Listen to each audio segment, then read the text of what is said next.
Chairman of the Board of Governors, Sri Bhaskar Bhatt, the Chief Guest, Dr. Pawan Kumar Singh, the Director, Dr. Agila, my friend K. Mahalingam, the President of RICAL, the many fellow awardees with whom I'm privileged to share the stage today.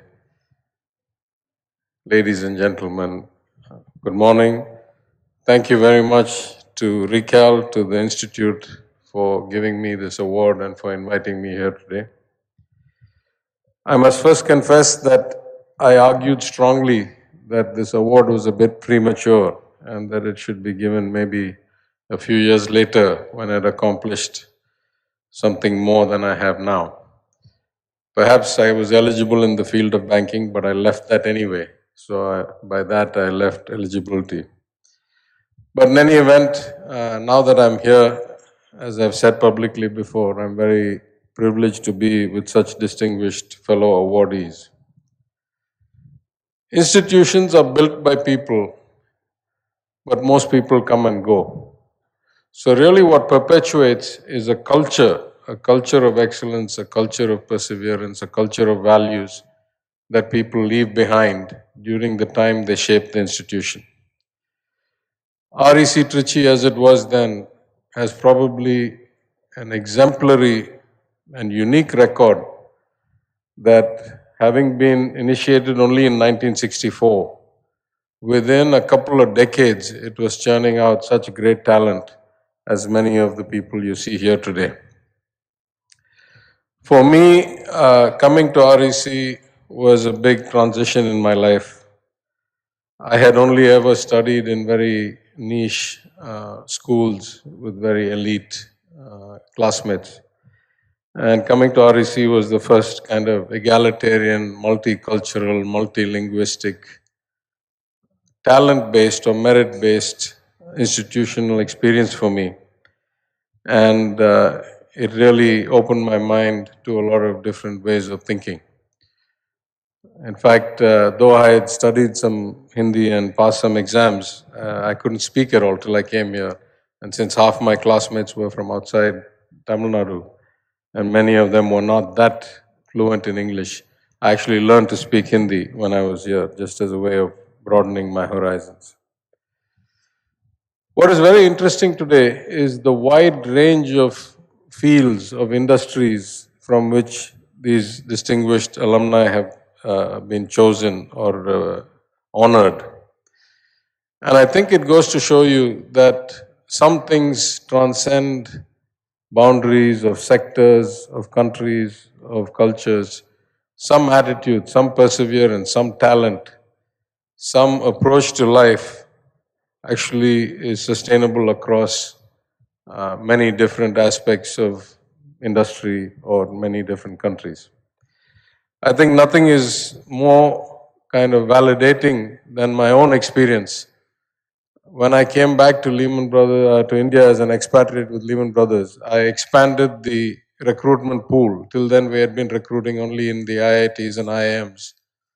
And I, a staunch believer in diversity, expanded the recruitment pool to include other institutions, to have a different kind of mindset, and to increase the ratio of women in the intake class. And so I think I came here in 2007 and ran a few rounds of recruiting, and we offered 5 or 6 people jobs. All of them took it because at that time, in 2007, I think it was the highest paying job on campus. That was when banking paid more than tech, unlike today. I think it was something like 14 or 15 lakhs a year starting pay back in 2007. Of course, what happened was that within 1 year, Lehman Brothers filed for bankruptcy, at least for the holding company. And I remember telling all the people who I had recruited, 70 or 80 people across IITs, IIMs, St. Stephen's, LSR, SRCC, and NIT. I said, we picked you because you were the best. Institutions come and go. I'm experiencing this when I'm 40 or 42. And it will still not kind of burn me out. I'll still have a good career after this. But for you, you're experiencing it so young, it will actually strengthen you and you'll go on to have brilliant careers. And I'm happy to say that time has proven me exactly right.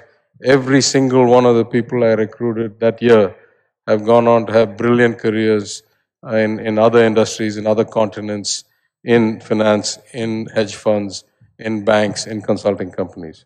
So the kind of values, the culture, the work ethic, the approach to life we learn here is certainly very resilient. I should say that success can be measured many different ways. Some people are driven by wealth, some people by scientific achievement and so forth. But in my own view, the true mark of success is when you start thinking about some variable beyond self-interest, about giving back in some way, about helping others in some way. When you have redeemed yourself beyond the 100% pull of self-interest in some avenue, it doesn't have to be public life, then you can consider yourself truly successful, is my view of the world. So on that basis, I'm very grateful that I've been successful enough to come back after professional careers, doing many things in many places, and to now do relatively selfless public service. And I'm very thankful to the founders of this institution, the faculty that taught me, my seniors who paved the path before me, my contemporaries who were my friends and guides, and all those who helped me progress beyond self-interest to where I am today. Thank you very much again, and I will use this award as motivation to redouble my efforts in public service. Thank you.